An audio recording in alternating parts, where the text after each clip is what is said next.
नमस्कार, मैं हूं संजय शर्मा। आप देख रहे हैं 4 PM न्यूज नेटवर्क। ये साल, आने वाला साल उत्तर प्रदेश की नौकरशाही के लिए बहुत अहम साल है। उत्तर प्रदेश के कुछ बहुत चर्चित नाम इस साल यानी 2022 में रिटायर हो जाएंगे। मतलब 31 IAS अफसर इस साल रिटायर हो जाएंगे। जो बड़ा नाम है, जो चर्चित नाम है, उसमें अवनीश अवस्थी, संजय अग्रवाल, आलोक सिन्हा, मुकुल सिंघल, इन शायद 31 लोग ऐसे हैं जो जनवरी में 2022 में रिटायर हो जाएंगे। जो लोग रिटायर हो रहे हैं, एक बार मैं उन सबका नाम आपको बता देता हूं, फिर नौकरशाही पे कुछ चर्चा करूंगा। जो 2022 में रिटायर हो रहे हैं, जनवरी में रिटायर होने वाले लोगों अफसरों में नाम है देवाशीष पांडा, टी वेंकटेश, राजेंद्र प्रसाद पांडे। देवाशीष पांडा भारत सरकार में हैं, वित्त सचिव हैं, बहुत इंपॉर्टेंट पोस्ट पर हैं। यूपी के प्रमुख सचिव गृह रह चुके हैं, बहुत शांत स्वभाव के, बहुत मिलनसार अफसर हैं और लोगों में बहुत लोकप्रिय भी हैं। वो जनवरी में रिटायर हो जाएंगे। टी वेंकटेश भी उतने ही कूल हैं, प्रमुख सचिव सिंचाई हैं। एक लंबे समय तक बरेली में वो रहे थे, तैनात रहे थे, DM थे। मैं उस समय बरेली में स्टार न्यूज के लिए काम करता था, मेरी बहुत मित्रता रही उनसे। बहुत शांत स्वभाव के, बहुत अच्छे अफसर हैं। फरवरी में इफ्तिखारुद्दीन अब्दुल समद और अवनीश कुमार शर्मा रिटायर होंगे। मार्च में संजय अग्रवाल का रिटायरमेंट है, मैं इनके ऊपर भी बात करूंगा। अप्रैल में आलोक सिन्हा जो अभी अपर कृषि उत्पादन आयुक्त हैं, मुकुल सिंघल जो राजस्व परिषद के अध्यक्ष हैं, SBM रामा रेड्डी, प्रभात कुमार सारंगी और शमीम अहमद खान का रिटायरमेंट होगा। मई में वीरेंद्र कुमार सिंह व डॉक्टर रामाशंकर मौर्य रिटायर होंगे। जून में राजेंद्र प्रसाद, रविशंकर गुप्ता, भावना श्रीवास्तव, फैसल आफ्ताब का रिटायरमेंट है। जुलाई में नरेंद्र सिंह पटेल, डॉक्टर अजय शंकर पांडे, दिनेश कुमार द्वितीय व अशोक चंद्र रिटायर होंगे। अगस्त में सबसे ताकतवर, आज की तारीख में जो यूपी का सबसे ताकतवर नौकरशाह मानते हैं, अवनीश अवस्थी, उनका रिटायरमेंट है। सितंबर में आलोक टंडन, डिम्पल वर्मा का रिटायरमेंट है। डिम्पल वर्मा जो इस समय ADG लॉ एंड ऑर्डर है, प्रशांत कुमार उनकी पत्नी हैं। अक्टूबर में डॉक्टर प्रदीप कुमार, तो नवंबर में शालिनी प्रसाद, राजन शुक्ला, राधेश्याम मिश्रा और दीपचंद रिटायर होंगे और दिसंबर में श्रीकांत मिश्रा का रिटायरमेंट है। ये वो अफसर हैं जो 2022 में रिटायर हो जाएंगे। लेकिन इन अफसरों में से कुछ पे मैं आपको आज चर्चा करना चाहूँगा और बताना चाहूँगा कि यूपी की नौकरशाही में किस तरह जूतों में दाल बटती है। शुरुआत करूँगा सबसे पहले संजय अग्रवाल पे। संजय अग्रवाल के लिए बस एक शेर है ना, कहूँगा, उसके बाद बात शुरू करूँगा। बहुत अच्छा शेर लगता है मुझे वो।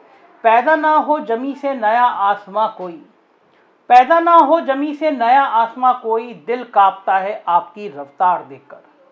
संजय अग्रवाल उन्हीं अफसरों में से एक थे जो दिन रात एक डायनामिक परफॉर्मेंस करके दिखा दिया करते थे, जिसे कहेंगे बिल्कुल भूचाल ला दिया करते थे। अखिलेश यादव के टाइम में उन्होंने ऊर्जा में रिकॉर्ड कायम कराया। जो विद्युत उत्पादन का जो अखिलेश यादव कई बार जिक्र करते हैं, उसके पीछे कहीं ना कहीं संजय अग्रवाल की बहुत बड़ा कंसेप्ट रहता था। अवनीश अवस्थी से 36 का आंकड़ा रहता था, ये आम चर्चा है। संजय अग्रवाल दिल्ली चले गए तब DHFL घोटाला हुआ। मजे की बात यह, DHFL घोटाला जिसको आप सब जानते हैं कि PF फंड की बहुत बड़ी रकम ट्रांसफर कर दी गई थी निजी बैंक को, उसमें संजय अग्रवाल का कहीं दूर दूर से कोई लेना देना नहीं था। लेकिन तब ये चर्चा चल रही थी कि संजय अग्रवाल को वापस भेजा जाएगा और संजय अग्रवाल उत्तर प्रदेश के चीफ सेक्रेटरी होंगे। समाजवादी पार्टी के लोगों के संबंध अच्छे थे संजय अग्रवाल से, लेकिन दुआ करते थे। उस सरकार में एक मिनिस्टर हैं, कैबिनेट मिनिस्टर, उन्होंने मुझसे कहा कि संजय अग्रवाल आ जाएंगे तो प्रदेश में बहुत कुछ डेवलप हो जाएगा। लेकिन हम लोग तो चाहेंगे कि संजय अग्रवाल ना आए, क्योंकि हमारी राजनीति में तो असर पड़ेगा कि संजय अग्रवाल ऐसे अफसर हैं जो आ जाएंगे तो बहुत कुछ चेंज कर देंगे। लेकिन जानबूझकर उस DHFL घोटाले में संजय अग्रवाल का नाम लाया गया, खींचा गया। और AP मिश्रा जिनके टाइम में बहुत कम पैसा ट्रांसफर हुआ था, वो तो बेचारे सालों जेल में काट दिए। और जो सबसे ज्यादा पैसा जिनके टाइम में ट्रांसफर हुआ था, मिस्टर आलोक कुमार, और उसके बाद एक दो IAS अफसर थे, उनका बाल माँ का नहीं हुआ। मतलब पूरे घोटाले की रकम का 5% जिनके टाइम में ट्रांसफर हुआ वो जेल में काट गए, और बाकी पूरा DHFL का पैसा इस सरकार में, योगी सरकार में ट्रांसफर हुआ। योगी सरकार में 90% से ज्यादा पैसा ट्रांसफर हुआ। जिसकी जिम्मेदारी थी वो अफसर और माल काटता रहा।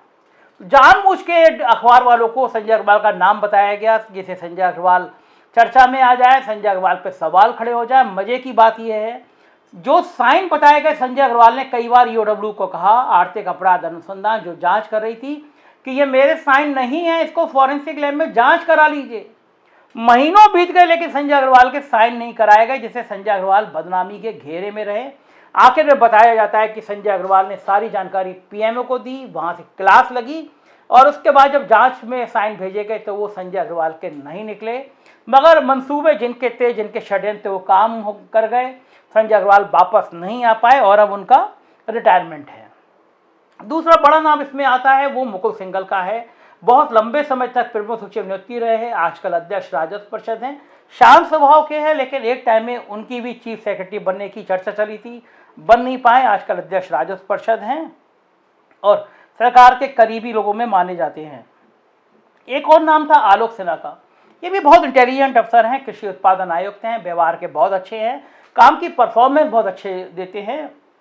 बीच में इनका नाम भी चला था कि अगर आर के तिवारी डेपुटेशन पे गवर्नमेंट ऑफ इंडिया जाते हैं तो आलोक सिन्हा भी चीफ सेक्रेटरी बन सकते हैं, लेकिन उनके भी मंसूबे कामयाब नहीं हुए और अब वो उनका रिटायरमेंट है। इसमें जो सबसे ज़्यादा चर्चित नाम था जिससे मैं चर्चा करना चाहूँगा वो अवनीश अवस्थी हैं। अवनीश अवस्थी अगस्त में रिटायर हो जाएंगे, मतलब मोटा मोटा 8 महीने रिटायरमेंट को बचे हैं। योगी आदित्यनाथ के सबसे भरोसेमंद, सबसे करीबी और योगी आदित्यनाथ के साथ साय की तरह रहने वाले अवनीश अवस्थी के मन में बहुत तमन्ना थी उत्तर प्रदेश का चीफ सेक्रेटरी बनने की। बताया जाता है कि योगी आदित्यनाथ भी कई बार मन बनाए थे कि अवनीश अवस्थी को चीफ सेक्रेटरी बना दिया जाए, उनके मन की तमन्ना पूरी कर दी जाए और जिस अफसर ने उनके प्रति इतनी निष्ठा दिखाई है उसको आखिर उसके मुकाम तक पहुंचा दिया जाए। किसी भी आईएएस अफसर के मन में सबसे बड़ी तमन्ना होती है वे यूपी का चीफ सेक्रेटरी बन जाए। मगर राजो नौकरशाही में जो चर्चा है उसमें 2 नाम ऐसे आते हैं जो अवनीश अवस्थी की राह में रोड़ा बन गए। पहला नाम आता है एसपी गोयल का। एसपी गोयल मुख्यमंत्री के पंचम तल के सबसे ताकतवर अफसर हैं, अपर मुख्य सचिव हैं और कहा जाता है कि यूपी के आईएएस अफसरों की नियुक्ति में सिर्फ व सिर्फ उन्हीं की चलती है। वो दिल्ली दरबार के आदमी है, वो योगी दरबार के आदमी है, इसको लेकर तरह तरह की चर्चा चलती रही। एसपी गोयल जब मायावती की सरकार थी तो कैबिनेट सेक्रेटरी थे शशांक शेखर सिंह, उनके पीएस हुआ करते थे। तो जब बने वो तो भी लोग बड़े हैरान थे कि जो मायावती की सरकार में शशांक शेखर सिंह की ऐसी सेवा करते रहे हों वो योगी आदित्यनाथ के सबसे प्रमुख अधिकारी कैसे बना दिए गए। लेकिन इतने ताकतवर पत्थर कोई बोलने वाला था नहीं। बहुत विवाद भी हुए, एक आदमी ने एक आरोप लगाया था, उसको लेकर हाई कोर्ट तक मामला पहुंचा और किसने मैनेज करने की कोशिश नहीं की गई और क्या क्या रहा उसमें, ये मैं बहुत जल्दी आपको अगले वीडियो में बताऊंगा। कुछ और पड़ताल के विषय में इनके बारे में बताऊंगा। तो बताया जाता है कि एसपी गोयल कभी नहीं चाहते थे कि अवनीश अवस्थी उत्तर प्रदेश के चीफ सेक्रेटरी बने। उसके पीछे कारण ये था कि अवनीश अवस्थी शायद 24 घंटे में 19 घंटे काम करने वाले अफसर हैं। वो यो कहा जाता है योगी आदित्यनाथ जब सो जाते हैं तब वो शायद अपने घर जाते होंगे और योगी जी के जगने से पहले वो 5KD में दिखाई देते रहते हैं। तो उनको लेके पार्टी के अंदर भी विरोध बहुत हुआ अवनीश अवस्थी को लेकर, लेकिन चीफ सेक्रेटरी वो ना बन पाए।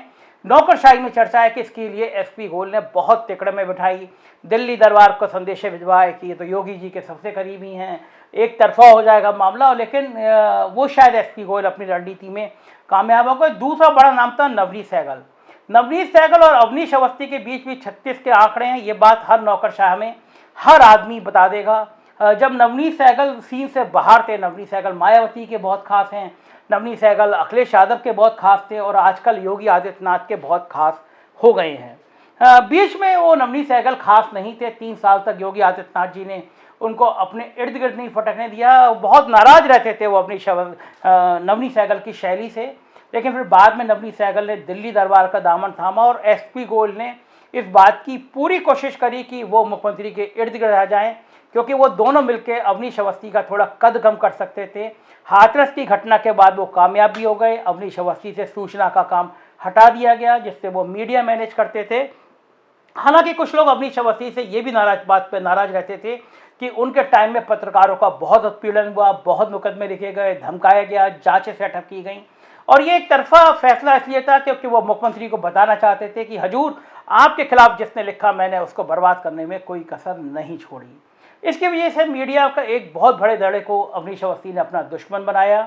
विधायकों में भी कई विधायक ऐसे थे, बड़ी संख्या में विधायक ऐसे थे जो ये मानते थे कि अवनीश अवस्थी के होने के कारण उनका काम नहीं हो पा रहा है।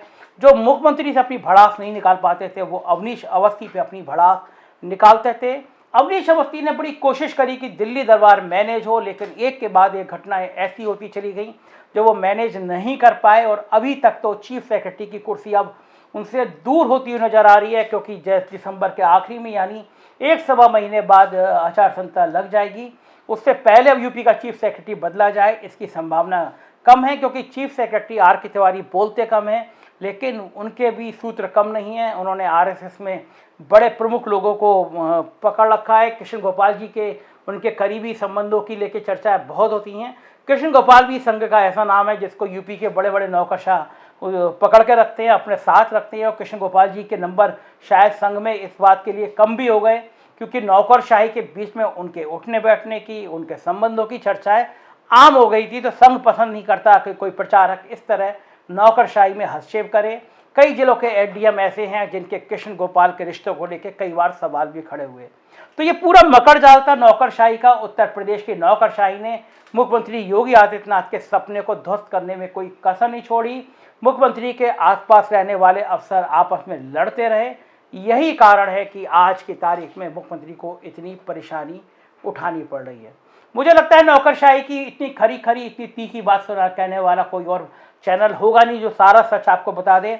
हम इन्हीं सच को बताने से सरकार के निशाने पे रहते हैं, क्योंकि सरकार पसंद नहीं करती सच बोला चाहे, और हम भी सरकार से ऐसा कोई विज्ञापन नहीं लेते और कोई फायदा नहीं लेते जो हमारी जबान पे ताला लगाने की हिम्मत सरकार कर सके। आपसे गुजारिश जरूर करेंगे कि एक नंबर दिख रहा है आपको, व्हाट्सएप नंबर है, आप इस पर एक मैसेज करिए, हमारी टीम संपर्क करेगी। अगर आप चाहते हैं आप हमें विज्ञापन के रूप में या किसी भी रूप में कुछ आर्थिक सहायता करेंगे तो हम सच बोलने में, हम और बेखौफ बोलने में हमारी मदद होगी। मुझे लगता है आपको चैनल पसंद आया होगा। सब्सक्राइब करिए और देखते रहिए 4PM न्यूज़ नेटवर्क।